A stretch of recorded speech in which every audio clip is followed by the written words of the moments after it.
Hello everyone, இன்றைக்கி நம்ம டிபிஎம்எஸ்ல functional dependency பற்றி பார்க்க போகிறோம். எதுக்கு நம்ம இது கண்டுபிடிக்கிறோன்னா, இதில் மொத்தம் 3 டைப் இருக்குது. இது எதுக்கு நம்ம கண்டுபிடிக்கிறோன்னா, நார்மல் ஃபார்ம்ஸ் வந்து பிரிக்கிறதுக்கு இதுதான் யூஸ்ஃபுல்லாக இருக்கும். ஸோ இதை பற்றி நான் இன்ட்ரடக்ஷன் வீடியோ இருக்குது, அதை பார்த்துட்டு பார்த்தீங்கன்னா ஈஸியாக இருக்கும். பட் ஸ்டில் நான் உங்களுக்கு சிம்பிளான intro கொடுக்கணுன்னா, relationship between two sets of attributes in a database table. It shows how one attribute can determine another. So ஒரு டிட்டர்மினன்ட் இருந்தாங்கன்னா ஒரு டிபெண்ட் இருப்பாங்க. அது என்னென்னு உங்களுக்கு எக்ஸாம்பிள் பார்க்கும்போது புரியும். இதில் மெயின் வந்துட்டு ப்ரைமரி கீ தான். ஸோ ஒரு டேட்டா பேஸில் ப்ரைமரி கீ எதுன்னு கண்டுபிடிச்சிட்டோன்னா அதை வச்சு தான் நம்ம வந்து ஒவ்வொரு காலமும் ஃபுல்லி டிபெண்ட்டாக இல்லை பார்ஷியலாக எப்படி டிபெண்ட்டாக இருக்குதுன்னு நமக்கு தெரியும். ஸோ டைப்ஸ் வந்துட்டு ஃபுல், பார்ஷியல், ட்ரான்சிட்டிவ். இந்த இன்வாய்ஸ் டேட்டா பேஸில் ஃபஸ்ட்டு நம்ம ப்ரைமரி கீ என்னன்னு கண்டுபிடிக்கணும், கரெக்டாக? ஸோ ஒரு ப்ரைமரி கீ தான் ஒரு டேட்டா பேஸில் இருக்கணும்னு எந்த அவசியமும் இல்லை. பிகாஸ் இப்போ நம்ம இன்வாய்ஸ் நம்பர் தான் இதில் மோஸ்ட்லி நம்ம மைண்ட் வந்து இன்வாய்ஸ் நம்பருக்கு தான் போகும். இதை வச்சு நம்ம ப்ரைமரி கீ கண்டுபிடிச்சிடலாம். பட் ஒரே ஆள் வந்து எவ்வளோ பொருள் வேணாலும் வாங்கலாம், கரெக்டாக? ஸோ இப்போ நான் தான் 1001னா நான் வந்து ஸ்டாக்ஸ் வாங்கலாம். ஸோ எந்த ஐட்டம் வேணாலும் வாங்கலாம், கரெக்டாக? இதில் இது நான் ஸ்க்ரூ வாங்கலாம், போல்ட் வாங்கலாம், வாஷர் வாங்கலாம், கரெக்டாக? ஸோ ஒரு இன்வாய்ஸ் ஒவ்வொரு பில்லும் இதில் இந்த டேபிள் பொறுத்த வரைக்கும் ஒவ்வொரு பில்லும் வந்து ஒவ்வொரு ஐட்டமுக்குன்னு வச்சுக்கலாம், ஓகேவா? ஸோ இன்வாய்ஸ் நம்பர் மட்டும் எனக்கு ஒரு ப்ரைமரி கீயாக இருக்கவே முடியாது. அதுக்கு நான் வந்துட்டு கூடவே வேறு ஒரு காலம் சேர்த்தா கரெக்டாக இருக்கிற மாதிரி பார்க்கணும். இப்போ நான் இன்வாய்ஸ் டேட் சேர்த்துக்கிறேன்னு வச்சுக்கலாம். 4/14/3 ஒரே பில், அதாவது நான் ஒரே நாளில் 3 பில் வாங்கலாம், கரெக்டாக? ஸோ இது 3மே ரிப்பீட் ஆகிருக்கு, எனக்கு ரிப்பீட்டேஷன் இருக்கக்கூடாது. நெக்ஸ்ட்டு கஸ்டம் நம்பர், எனக்கு கஸ்டம் நம்பர் அஃப்கோர்ஸ் ஒரே தான், ரிப்பீட்டேஷன் இருக்கும்.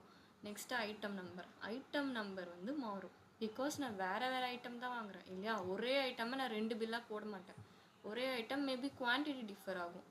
1 வந்து 5 குவான்டிட்டி வாங்குறேன்னா அதே பில்லே எனக்கு போட்டு கொடுத்துருவாங்க. 1001 ஐட்டம் நம்பர் 1 குவான்டிட்டி 5ன்னு 5 பில் போட மாட்டாங்க, கரெக்டாக? ஸோ வேறு ஒரு ஐட்டம் வாங்குகிறேன், போல்ட் வாங்குறேன்னா அதுக்கு ஒரு தனி பில் 1001 3 போல்ட், ஓகேவா? அதில் 5 குவான்டிட்டி வாங்குகிறேன். ஸோ ஐட்டம் நம்பரும் இன்வாய்ஸ் நம்பரும் சேர்ந்து எனக்கு ப்ரைமரி கீயாக இருக்குது. அதை காம்போசிட் கீன்னு சொல்லுவோம், கரெக்டாக? ஸோ இதை வச்சு நம்ம வந்து இட் இஸ் ஃபுல்லி டிபெண்டன்சியாக இல்லை பார்ஷியல் டிபெண்ட்டாக, ட்ரான்சிட்டிவ் டிபெண்ட்டாக பார்க்க போகிறோம். ஃபர்ஸ்ட் வந்து ஃபுல் டிபெண்டன்சி. குவான்டிட்டி தான் இங்கே வந்து fully depend on both invoice number as well as item number. Because இப்போ நான் வந்து ஐட்டம் நம்பர் மட்டும் எடுத்துக்கிறேன். 1 ஐட்டம் நம்பர் 1 வந்துட்டு ஸ்க்ரூ, ஓகேவா? Item number 1. So item number வந்து நான் 5 வாங்குகிறேன். எனக்கு ஐட்டம் நம்பர் தெரிஞ்சாலே தெரிஞ்சிருமா ஐட்டம் நம்பர் 1 அது கண்டிப்பாக 5 தான் வாங்கணும் அப்படிலாம் எதுவுமே கிடையாது. ஐட்டம் நம்பர் 1 கூட வாங்கலாம், 2 கூட வாங்கலாம், 3 கூட வாங்கலாம். அப்போ எப்படி தெரியும் இந்த ஐட்டம் நம்பர் இத்தனை குவான்டிட்டியில் இன்றைக்கி சேல் ஆயிருக்குன்னு? எனக்கு இன்வாய்ஸ் நம்பர் வேணும். ஸோ அந்த பில்லை பார்த்தோன்னா நான் கண்டுபிடிச்சிடலாம். 1001 வந்துட்டு 1 அப்படின்ற ஐட்டம் வந்து 5 வாங்கியிருக்காங்க. 1002 வந்துட்டு அதே 1 வந்துட்டு 2 வாங்கியிருக்காங்க. 1003 வந்துட்டு அதே ஐட்டம் நம்பர் 1 7 வாங்கியிருக்காங்க, கரெக்டாக? ஸோ இப்போ நமக்கு டிஃபைன் ஆகுது. இப்போ 1001 நான் அப்படின்னு வச்சுக்கிட்டோன்னா நான் ஐட்டம் நம்பர் 1 5 குவான்டிட்டிஸில் வாங்கியிருக்கேன். நான் அதே முன்ன சொன்னது தான், நான் வந்துட்டு 5 ஸ்க்ரூ வாங்குகிறேன் அப்படின்னா ஒரே பில்லில் தான் போட்டு கொடுக்க போகிறாங்க. ஸோ அதுக்கு வந்துட்டு ஐட்டம் நம்பரும் வேணும், இன்வாய்ஸ் நம்பரும் வேணும். இன்வாய்ஸ் நம்பர் மட்டும் வச்சு நம்மளால் குவான்டிட்டி என்னன்னு கண்டுபிடிக்க முடியாது. ஏன்னா அது முதல்ல என்ன குவான்டிட்டின்னு தெரியணும். நான் 1 வாங்கியிருக்கலாம், 3 வாங்கியிருக்கலாம், 5 வாங்கியிருக்கலாம். இப்போ 1ஓட குவான்டிட்டி என்ன அப்படின்னு தெரியணும்னா இன்வாய்ஸ் நம்பர் வேணும். ஸோ இது ரெண்டுமே இருந்தால் மட்டும்தான் குவான்டிட்டி எத்தனை நமக்கு தெரியும். So quantity is fully depend on invoice number as well as item number. Next வந்து பார்ஷியல் டிபெண்டன்சினா அந்த காம்போசிட் கீ. எது காம்போசிட் கீ? ஐட்டம் நம்பரும் இன்வாய்ஸ் நம்பரும் நமக்கு வந்து காம்போசிட் கீயாக இருக்குது கரெக்டாக. அது ரெண்டுத்தில் ஏதாவது ஒன்று இருந்தால் மட்டும் போதும், எனக்கு வந்து கண்டுபிடிச்சிடலாம் அந்த பர்டிகுலர் காலமை அப்படின்னா அதுதான் partially depend. Say item number, sorry item name. So item name வேணும்னா ஐட்டம் நம்பர் இருந்தாலே போதும். ஸோ ஸ்க்ரூ வேணும் அப்படின்னா எனக்கு ஐட்டம் நம்பர் 1 தெரிஞ்சுக்கிட்டாலே, இப்போ என்கிட்ட வேறு ஐட்டம் நம்பர் தான் இருக்குது அப்படின்னாலே ஐட்டம் நம்பர் 1 வந்துட்டு ஸ்க்ரூன்னு கண்டுபிடிச்சிடலாம், ஐட்டம் நம்பர் 3 போல்ட் கண்டுபிடிச்சிடலாம். இது எல்லாமே ரிப்பீட் ஆனாலும் ஒரே இது தான். ஏன் நம்ம இது இப்படி போடணும் அப்படின்னு நீங்கள் கேட்டிங்கன்னா, இப்போ நான் நார்மல் ஃபார்ம் எடுக்கும்போது ஐட்டம் நம்பர் ஐட்டம் நேம்னு ஒரு தனி டேபிளே நான் போட்டுடலாம். எனக்கு அங்கே வந்து இன்வாய்ஸ் நம்பர் ஐட்டம் நேம்னு போட வேண்டாம். ஏன் அப்படின்னா ஐட்டம் நம்பர் வச்சு கண்டுபிடிச்சிடலாம். ஐட்டம் நம்பர் 1 வந்து ஸ்க்ரூ தான். இன்வாய்ஸ் நம்பர் 1 ஐட்டம் நம்பர் 1 வாங்கினாலும் அது ஸ்க்ரூ தான். இன்வாய்ஸ் நம்பர் 2 நீங்கன்னு வச்சுப்போம், இன்வாய்ஸ் 1002 வந்து நீங்கள் எப்படி வச்சுக்கிட்டோன்னா நீங்கள் ஐட்டம் நம்பர் வாங்கினாலும் அது ஸ்க்ரூ தான். யார் ஐட்டம் நம்பர் 1 வாங்கினாலும் அது ஸ்க்ரூ தான் கரெக்டாக. So item number is more than enough to find out what is the name of item name கரெக்டாக. So item number item name is partially dependent on item number, it is partial dependency. இது மாதிரி தான் எல்லாமே. Next வந்து item ப்ரைஸும் item number வச்சு கண்டுபிடிச்சிடலாம். Next invoice டேட்டுனா அந்த பில் டேட் கரெக்டாக.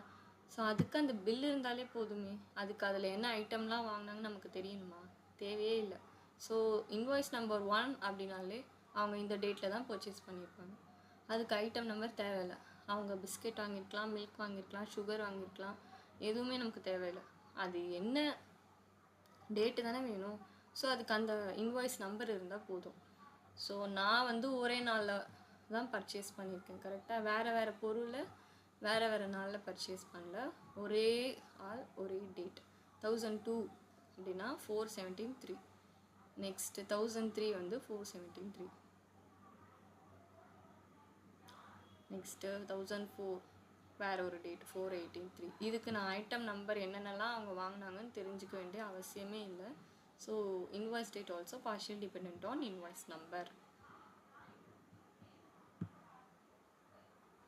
நெக்ஸ்ட் வந்துட்டு கஸ்டம் நம்பர்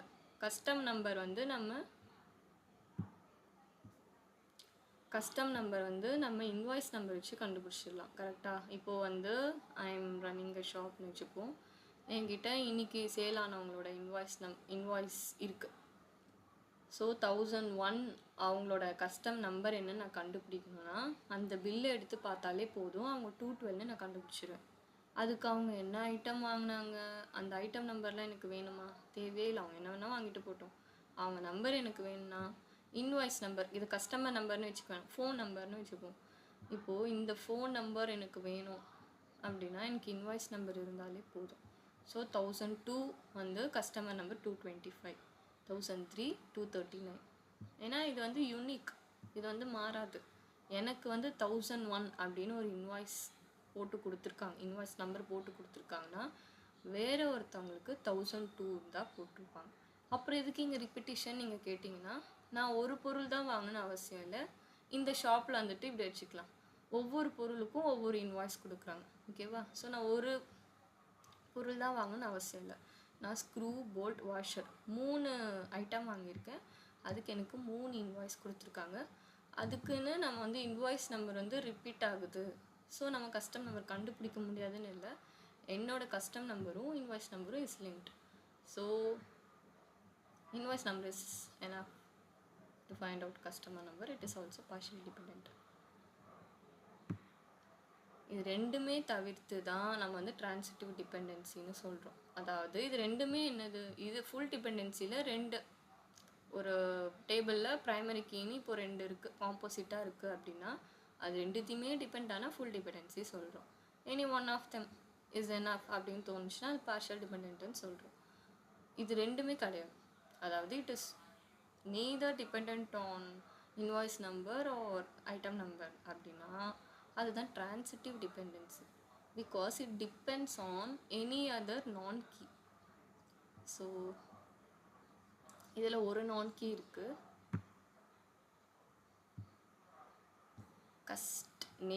கஸ்டம் நேம் வந்துட்டு depends on custom number. Custom number is more than enough to find out cust name. 212 அப்படின்னு இதான் என்னோட கஸ்ட் நம்பர். அப்படின்னா என்னோட பேர் என்ன நான் கண்டுபிடிச்சிடலாம். ஏன்னா ஸோ சேம் நம்ம நார்மல் ஃபார்ம் எடுக்கும்போது 212 அப்படின்னு நம்ம போட்டோன்னா நான் ஸ்டார்ட்ஸ் எடுத்துடலாம். 225 நான் போட்டேன்னா நான் கார்னர்ஸ் எடுத்துடலாம். 239 போட்டேன்னா கப்பூர் எடுத்துடலாம். இதுக்கு எனக்கு எந்த ஐட்டம்னு பார்க்கணுன்னு அவசியமே இல்லை. அதோட இன்வாய்ஸ் நம்பர் என்னன்னு பார்க்கணுன்னு அவசியமே இல்லை. But it is indirectly depend on invoice number because cust number is depend on invoice number which is nothing but இது A, இது B, இது Cன்னு வச்சுக்கலாம். So A is dependent on B, B is dependent on C, which is nothing but A is indirectly dependent on C. ஓகேவா? So custom name is indirectly dependent on C. இது வந்து directly dependent on custom number. So custom number custom நேம்னு நான் ஒரு table போட்டேன்னா 212 அப்படின்னு நம்ம select பண்ணோம் அப்படின்னா ஸ்டாக்ஸ்ன்னு வந்துட போகுது. இதுக்கு எதுக்கு நான் வந்து ஃபுல் டேபிளில் இன்வாய்ஸ் நம்பர் ஐட்டம் நம்பர் ரெண்டும் போட்டு கஸ்டம் நேம் கண்டுபிடிக்கணும்? ஸோ நம்மளோட கோடை வந்து ஈஸ் பண்ணணும் கரெக்டாக.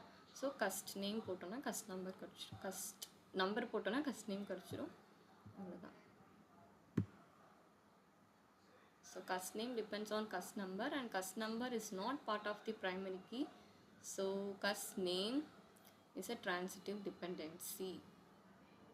இதை வச்சு நம்ம எப்படி நார்மல் ஃபார்ம் கண்டுபிடிக்கலாம் அப்படின்னா, இதை நம்ம தனித்தனியாக நம்ம வந்துட்டு டேபிளாக பிரிக்கும் போது நம்ம ஈஸியாக